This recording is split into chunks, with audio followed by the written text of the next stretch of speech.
নমস্কার। আজকের বাংলা স্ফিয়ারও শুরু করছি বিধানচন্দ্র রায়কে দিয়ে। সম্ভবত আজকে আমি অষ্টম পর্বে পড়ব, যখন বিধানবাবুর বিলেত থেকে এমআরসিপি এফআরসিএস দুটোই রেকর্ড সময়ে বগল দাবা করে কলকাতায় ফেরার কথা। কিন্তু তার আগে বিধানবাবু এবং সমকালীন ইন্ডিয়ান মেডিকেল সার্ভিস সে কর্মরত সাহেব ডাক্তারদের আচরণের মধ্যে কতটা পার্থক্য ছিল সে প্রসঙ্গে অবতারণা করা দরকার। কেননা তখন সময়টা কেমন ছিল, কলকাতা মেডিকেল কলেজের পরিবেশ কেমন ছিল, কারা পরিচালনা করতেন, কি অনুশাসন মানতে হতো, সেটা শুনলে পরে বা পড়লে পরে আজকে গল্প কথা মনে হয় যে আমরা যেন স্বর্গ থেকে নরকে উত্তীর্ণ তো হয় না, অধঃপতিত হয়েছে। সে ছিল মেডিকেল কলেজের একেবারে স্বর্ণযুগ এবং গোটা কলেজের নিয়ন্ত্রণ ছিল সাহেবদের হাতে। এখন মেডিকেল কলেজে ছাত্রাবস্থায় এই যে আইএমএস এর সাহেব ডাক্তাররা, তাদের একটা অংশ এমন আচরণ করতেন যেন ভারতবর্ষে তারা এসেছেন দৈব নির্দিষ্ট কোনো আদেশ পেয়ে মানুষের সেবা করার জন্য, এবং এটাকে তারা ডিউটি হিসেবে মানলেও এক ধরনের চাপা উদ্ধত্ত ভারতীয়দের প্রতি চাপা অশ্রদ্ধা তাদের কথায় বার্তায় আচারে আচরণে ফুটে উঠত। যে কথাটা আমি শেষ করিনি বলে আপনারা কেউ কেউ জানিয়েছেন, সেটা এখন বলছি যে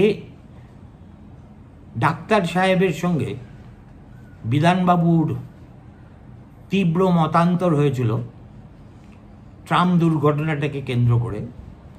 তিনি যখন ভাইভা নেওয়ার ভারপ্রাপ্ত অধ্যাপক হলেন, বিধানবাবু অগতির গতি লুকিসের কাছে গিয়ে বললেন যে স্যার, আমি এবারের মতো ভাইভাটা দেবই না। উনি বললেন কেন? বিধানবাবু বললেন, যেই ভদ্রলোক অত্যন্ত ভিন্ডিকটিভ এবং আমি নিশ্চিত যে এর কাছে ভাইভা দিলে তিনি আমাকে ফেল করিয়ে দেবেন। লোকেশ শুনলেন। তারপর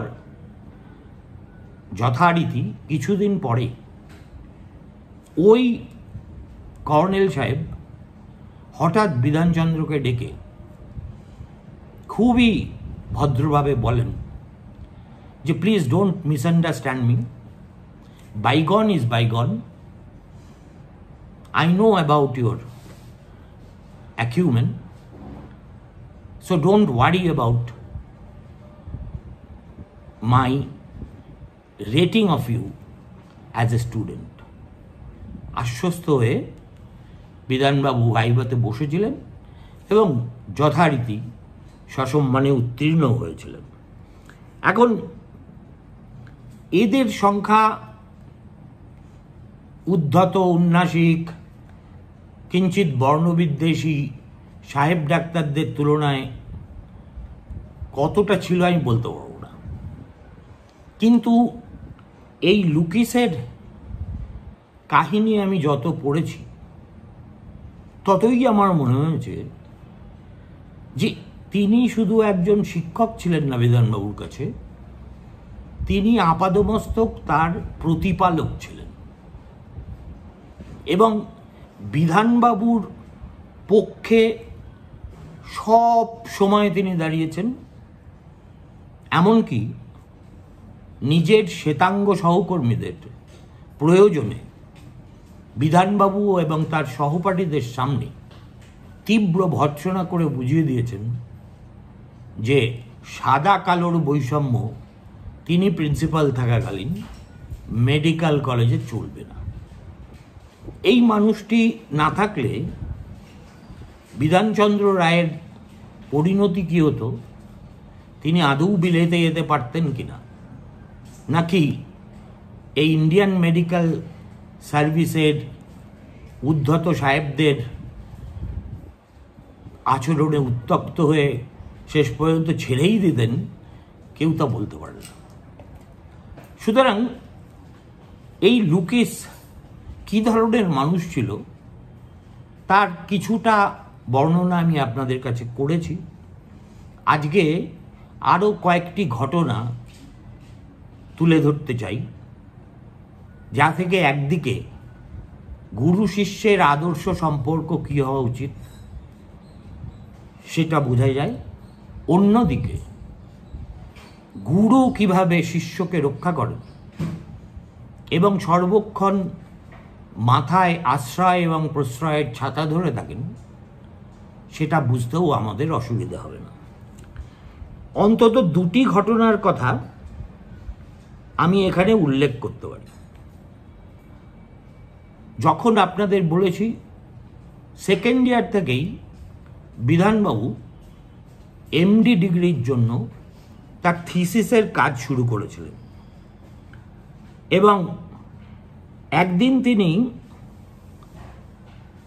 কলেজে এসে দেখেন একটা নোটিশ ঝোলানো হয়েছে। তাতে বলা হয়েছে যে ডাইসেকশনের জন্য যারা সময় মতো পয়সা জমা করতে পারেনি তাদের 1 টাকা জরিমানা দিতে হবে। নোটিশটা দেখেই বিধানবাবুর মনে পড়ল গতকালই এই সময়সীমা উত্তীর্ণ হয়ে গিয়েছে, অতএব তাকেও এই নজরানা দিতেই হবে। বিধানবাবুর তখন আর্থিক অবস্থা এতটাই সঙ্গীন যে 1 টাকা উদ্বৃত্ত দেওয়াটাও যথেষ্ট কষ্টকর। তিনি তখন যিনি ভারপ্রাপ্ত প্রিন্সিপাল ছিলেন কর্নেল ড্রুরি, তার কাছে একটা আবেদন করেন, করে বলেন আমার এই ফাইনটা মকুব করে দেওয়া হোক, কেননা আমি ইচ্ছাকৃতভাবে এটা দিইনি তা নয়, গত 7 দিন ধরে অসুস্থ থাকার কারণে আমি কলেজে আসতে পারিনি, সেই জন্যেই দেবার অবকাশ হয়ে ওঠেনি। এখন পরের দিন তিনি যখন কলেজে গেলেন তার আবেদনের কি পরিণতি হলো জানতে, তখন জানতে পারলেন ড্রুরি কর্ণপাতই করেননি এবং বলেছেন না, আপনাকে বিধানবাবুকে 1 টাকা জরিমানা দিতেই হবে। বিধানবাবুর কপাল এত ভালো যে সেদিনই দুপুর 12টার সময় এই ড্রুরির কাছ থেকে, কেননা তিনি প্রিন্সিপালের কাজ চালাচ্ছিলেন, প্রিন্সিপাল হয়ে তো আসেননি, ডক্টর বমফোর্ড যিনি আদতে প্রিন্সিপাল ছিলেন তিনি এসে দায়িত্ব নিলেন এবং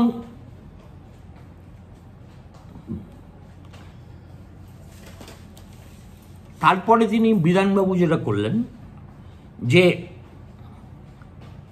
তিনি যেহেতু স্কলারশিপ হোল্ডার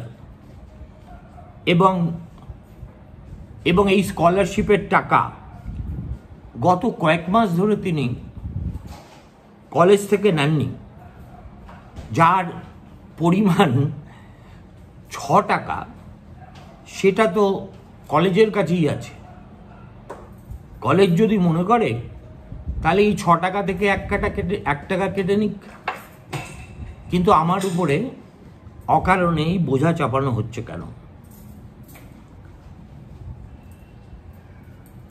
তারপরে তিনি নিয়ে যখন গেলেন বমফোর্ডের কাছে, বমফোর্ড লিখে দিলেন, this seems very good reason, let him pay without a fine.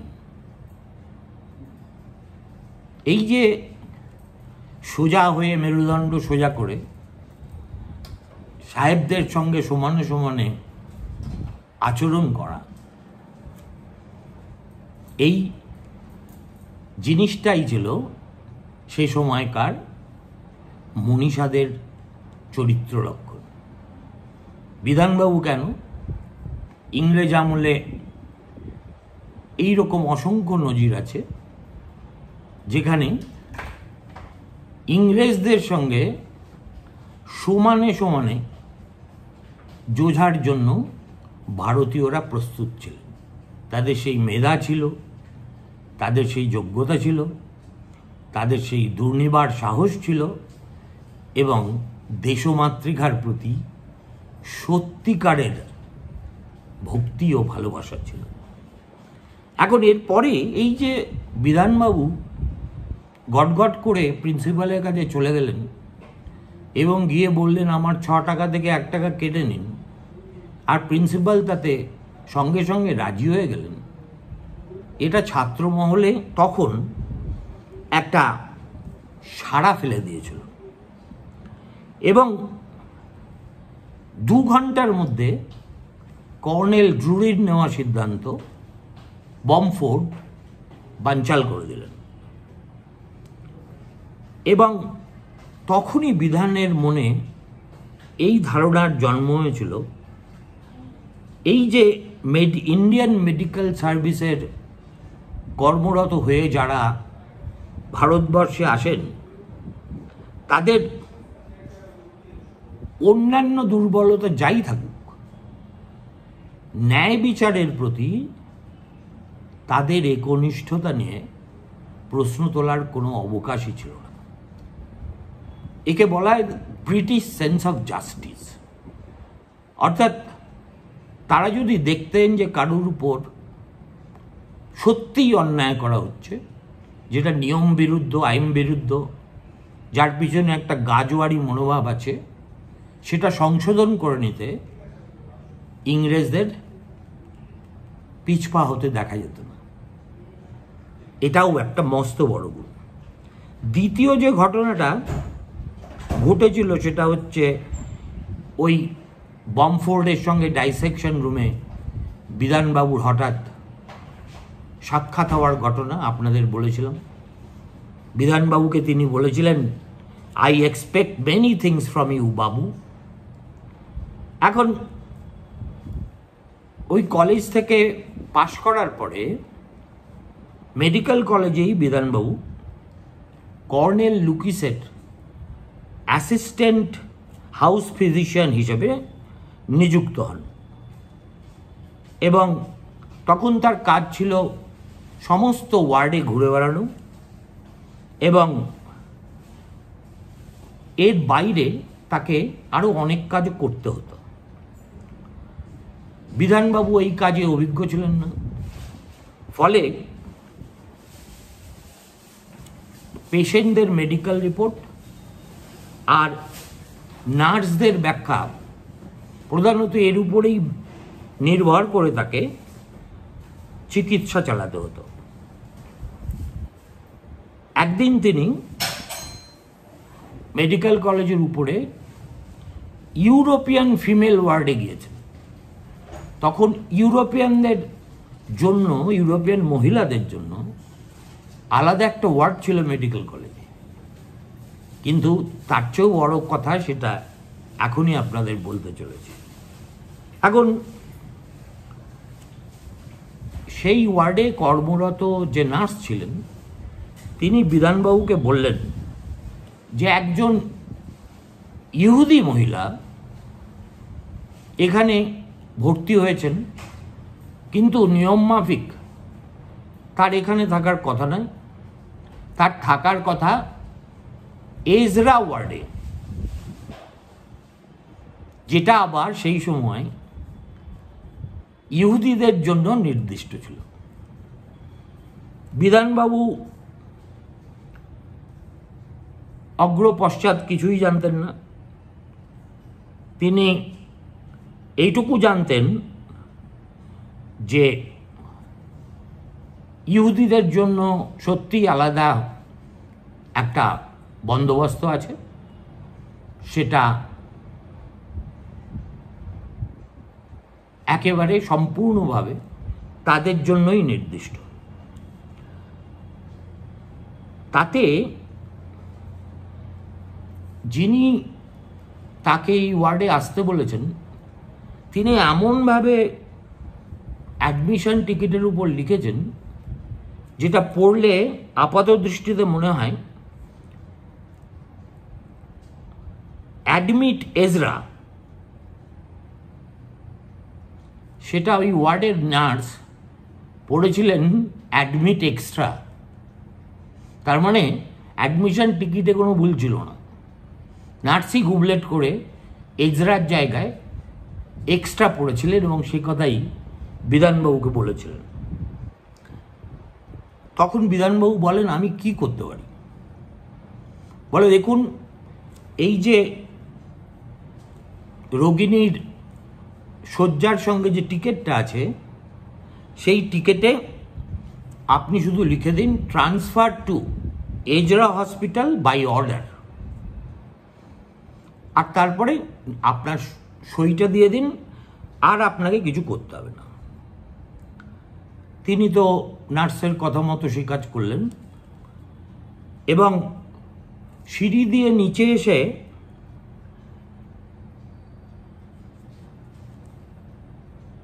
আরও কয়েকটি ওয়ার্ডে ভিজিট করার পরে সিঁড়ি দিয়ে নিচে এসে যখন তিনি হাউস স্টাফদের সঙ্গে অন্য হাউস স্টাফদের সঙ্গে গল্পগুজব করছেন, হঠাৎ দেখেন যে একজন ছাত্র এগিয়ে এসে তাকে বললেন, বিধানবাবু, আপনাকে হাসপাতালের রেসিডেন্ট সার্জন ক্যাপ্টেন আরউইন একবার দেখা করতে বলেছেন। ইতিমধ্যে নার্সদের ডিউটিও বদলে গেছে। এখন যে নতুন নার্স ওই ইউরোপিয়ান ফিমেল ওয়ার্ডের দায়িত্ব পেয়েছেন, তিনি আবার ক্যাপ্টেন আরউইনের কাছে সিস্টার ইনচার্জ মারফত অভিযোগ করলেন যে বিধানবাবু এরকম অর্ডার দিতেই পারেন না। কেন পারেন না? সেটাও একটা মজার ব্যাপার। এই অর্ডারটা ক্যারি আউট করতে গেলে ওই নার্সকে তো গতর খাটাতে হবে, অনেক দৌড়দৌড়ি করতে হবে। অতএব প্রথমজন যখন নিয়ম মেনে তাকে এজরা হাসপাতালে পাঠাতে চাইলেন, দ্বিতীয়জন তখন তার কাজ বাড়বে বলে সেটা নাকচ করে দেওয়ার জন্য বিধানবাবুর বিরুদ্ধে কমপ্লেনই করে বসলেন। এখন এ কথা শুনে ক্যাপ্টেন আরউইন এলেন, এসে বিধানবাবু যে টিকিটের উপর লিখেছিলেন সেটা কেটে দিয়ে নিজের স্বাক্ষর করলেন জে আরউইন। পরের দিন বিধানবাবু ওই ওয়ার্ডে গিয়ে দেখেন যে তিনি এই ক্যাপ্টেন আরউইন তার রেকমেন্ডেশনে কেটে দিয়ে নিজের সই করেছেন। তৎক্ষণাৎ বিধানবাবুর মনে হলো যে এটা তার আত্মসম্মানে আঘাত এবং এ কাজ তার পক্ষে কিছুতেই বরদাস্ত করা সম্ভব নয়।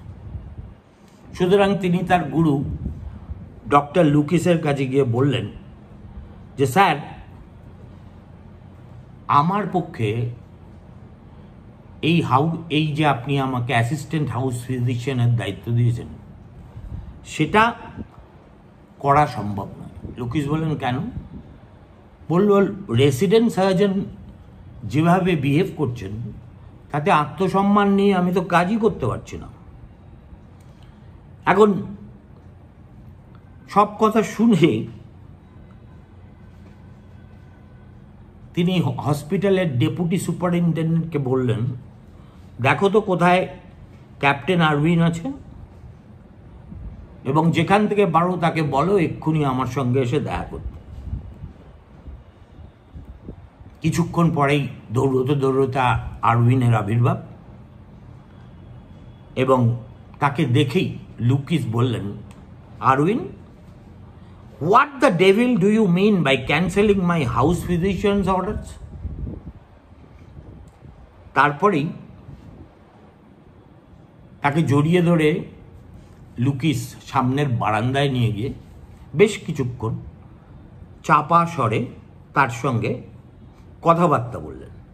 কি কথাবার্তা হয়েছে সেটা বিধানবাবু দূর থেকে শুনতে পাননি, কিন্তু আলোচনার শেষে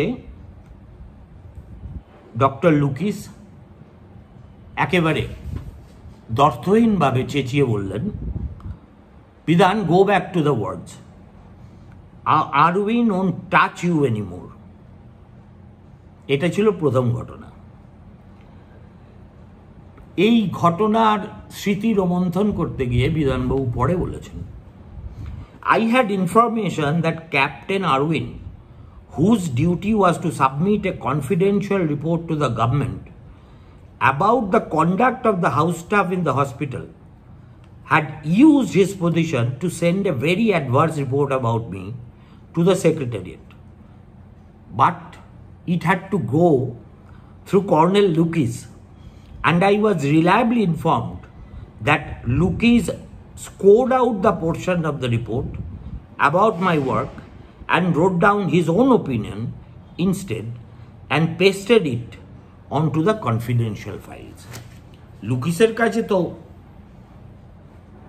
বলে এলেন ক্যাপ্টেন আরউইন, স্যার ভুল হয়ে গেছে, কিন্তু হাউস স্টাফদের যে কনফিডেন্সিয়াল রিপোর্ট, সেই কনফিডেন্সিয়াল রিপোর্ট যেটা সেক্রেটারিয়েটে পাঠানো হবে, লেখার ভারপ্রাপ্তও ছিলেন তিনি, এবং বিধানবাবুর হাতে অপদস্থ হওয়ার বেদনা তিনি ভুলতে পারেননি। বিধানবাবু সম্পর্কে পাঠানো গোপন রিপোর্টে তিনি তার সম্পর্কে এমন অ্যাডভার্স মন্তব্য করেছিলেন যে সেটা যদি সেক্রেটারিয়েটে পৌঁছতো, বিধানবাবুর অবশ্যই হয়তো কিছুটা ক্ষতি হতো। কিন্তু ক্যাপ্টেন আরউইনের দুর্ভাগ্য ছিল তার সেই কনফিডেন্সিয়াল রিপোর্ট ওই ডক্টর লুকিসের হাত দিয়েই নিয়ম মাফিক পাঠাতে তিনি বাধ্য ছিলেন। আর লুকিস তিনি যেই দেখলেন তার প্রিয় ছাত্র এবং শিষ্য সম্পর্কে অকারণে গায়ের জ্বালা মিটিয়েছেন এই ক্যাপ্টেন, তিনি সেটাকে উড়িয়েই দিলেন। উড়িয়ে দিয়ে তার জায়গায় নিজস্ব মতামত লিখে তার তলায় সই করিয়ে দিলেন। এখন এই যে লুকিস, তিনি পরিষ্কার করে বিধানবাবুকে একবার বলেছিলেন যে দেখো, আমি হয়তো তোমাকে খুব একটা বেশি মেডিসিনের শিক্ষা দিতে পারবো না, কিন্তু তোমাকে একটা ব্যাপারে আমি শিক্ষা দিতে চাই। সেটা কি? যে যখনই তোমার সঙ্গে কোনো শ্বেতাঙ্গ ইংরেজের দেখা হবে, তুমি কখনো never bend your back even by quarter of an inch, because he will make you bend double. যদি দেখা হয়, তুমি কখনো তার সামনে এতটুকুও ঝুঁকবে না।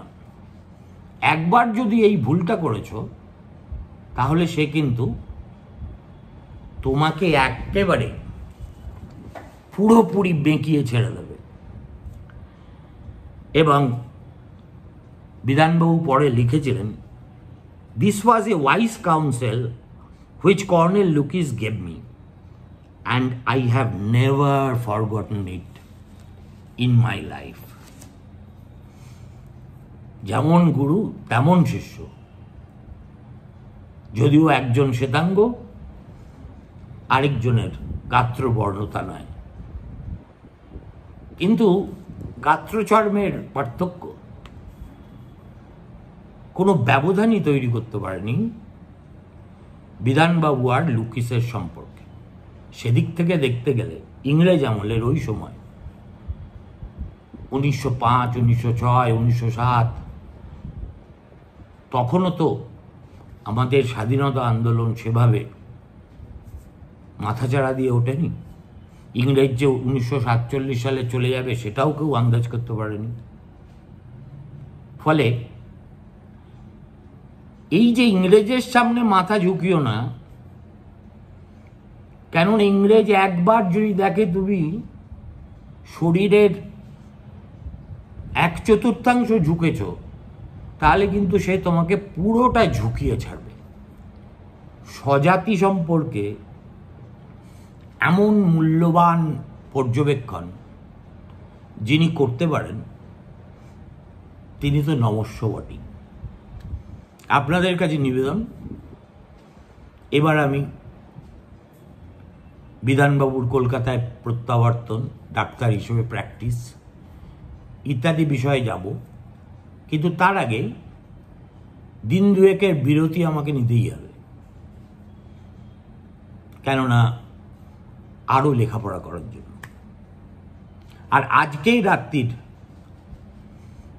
10টার সময় বেশ কয়েকজনের অনুরোধ রক্ষা করতে আমি জ্যোতি বসুকে নিয়ে আমার ক্ষুদ্র স্মৃতিচারণা করব, কেননা আজ তার জন্মদিন। তার চেয়েও বড় কথা, হয়তো মুখ ফুটে জ্যোতিবাবু কোনোদিন এ কথা প্রকাশ্যে স্বীকার করেননি, কিন্তু বিরোধী নেতা হিসেবে জ্যোতিবাবুর প্রতিষ্ঠার পথ বিধানচন্দ্র যেভাবে প্রশস্ত করেছিলেন এবং যে সন্তান স্নেহে জ্যোতিবাবুকে তিনি দেখতেন, সেটা কিন্তু অনেকটা ওই লুকিস আর বিধানের সম্পর্কের মতোই। অতএব এক ধরনের গুরু শিষ্যের কথা এখন বললাম, রাত্রিরে আরেক ধরনের গুরু শিষ্যের কথা বলবো, তবে সেক্ষেত্রে গুরুর কথা ততটা নয় যতটা শিষ্যের কথা। নমস্কার, ভালো থাকবেন।